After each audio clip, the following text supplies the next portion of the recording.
আমরা একটি সুন্দর নির্বাচন চাই। টাকার বিনিময়ে আমি এটা করতে চাইনি, কখনো আমি করব না। বিনোদন মানে তো ভালগার না। ওই সময়টা ছিল খুবই খারাপ।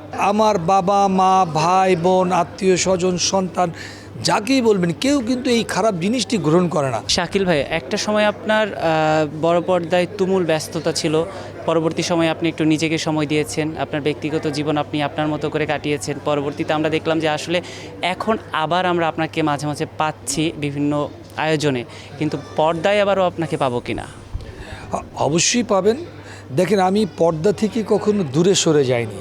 আমি গিয়েছিলাম কিছু কারণ আমি মনে করি প্রত্যেকটা মানুষের একটি নিজস্ব দায়িত্ব আছে। সে দায়িত্বটা ঠিক এরকম যে আপনি দেশকে ভালো কিছু দিবেন।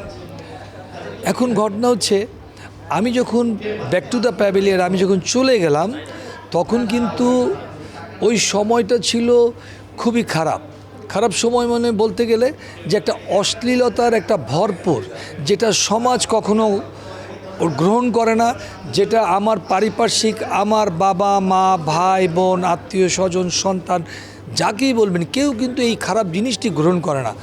তো সুতরাং ওটা থেকে সরে দাঁড়ানোর জন্য প্রতিবাদ করেছি আমি, যে আমি এই ধরনের কাজ করব না, কারণ টাকার বিনিময়ে আমি এটা করতে চাইনি, কখনো আমি করব না। সেটি এই যে সিদ্ধান্ত নিয়েছিলেন, এই কারণে কি এখন পর্যন্ত আপনার মনে কোনো অভিমান লুকিয়ে আছে কিনা?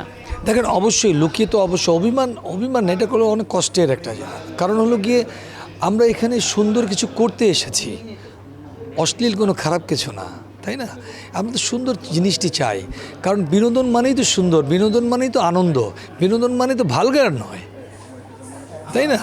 আচ্ছা শাকিল ভাই, আরেকটা গুরুত্বপূর্ণ বিষয় যেটা হচ্ছে, আমরা জানি যে আপনি জনগণের সেবায় কাজ করতে চান এবং এই ধরনের প্রস্তুতি আমরা আগেও দেখেছি, কিন্তু এই যে একটা সরকারের পট পরিবর্তন হওয়ার পর আমরা দেখছি এফডিসি কেন্দ্রিক যারা আছে, একটা সময় একটা বিশেষ রাজনৈতিক দলের শিল্পীদের সেখানে আনাগোনা বেশি ছিল, এখন আরেকটি রাজনৈতিক দলের শিল্পীদের আনাগোনা একটু বেড়েছে, কিন্তু সেই জায়গা থেকে আপনি এখন একদম নিশ্চুপ হয়ে আছেন, সেটা কেন?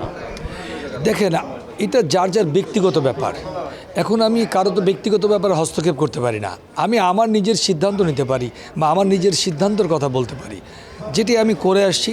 দেখেন, আমি যেটাই করেছি আমি মানুষের জন্য করার চেষ্টা করেছি, কারণ আমার যতটুকু পরিধি আছে, আমার যতটুকু জ্ঞানের সীমা আছে, আমি সবসময় চিন্তা করেছি যে যা কিছু করব মানুষের জন্য, নিজের জন্য নয়। শুনেন, প্রত্যেকটা দেখবেন আপনি যদি অন্যের জন্য করেন, আপনাকে এই অন্যরাই বাঁচিয়ে রাখবে সারা জীবন, এটি আমি বিশ্বাস করি। সবশেষ একটি বিষয় জানতে চাই, যেহেতু নির্বাচনী ইশতেহার ঘোষণা হয়ে গেছে, আসলে আপনি কেমন নির্বাচন চান, কেমন জনপ্রতিনিধি চান, কেমন সরকার প্রধান চান, এবং আদৌ কি মনে হচ্ছে যে নির্বাচন ঠিক সেই ইশতেহারের যে ডেটটি ঘোষণা করা হয়েছে সেই অনুযায়ী হবে? দেখেন, আমরা একটি সুন্দর নির্বাচন চাই এবং একটি সুন্দর নির্বাচনের মাধ্যম দিয়ে একটি যেই আসুক ক্ষমতায়, কেউ না কেউ আসবে, সেটি সুন্দর নির্বাচনের মাধ্যম দিয়ে আসতে হবে, এবং যেই ক্ষমতায় বসবে আমি মনে করি সঠিকভাবে দেশ পরিচালনা করবে এই বাংলাদেশের জনগণের জন্য। আপনাকে অসংখ্য ধন্যবাদ। আপনি যদি আপনার দর্শকের উদ্দেশ্যে কিছু বলতে চান। দর্শকদের উদ্দেশ্যে একটি কথা বলবো, আমরা সবাই সুন্দর এই বাংলাদেশের মানুষ, সবাই ভালো থাকতে চাই।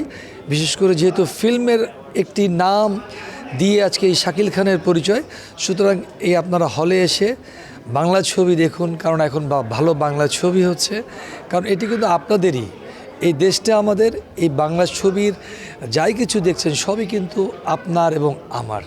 সুতরাং এই হল থেকে কেউ বিমুখ হবেন না, সবাই দেখতে আসুন।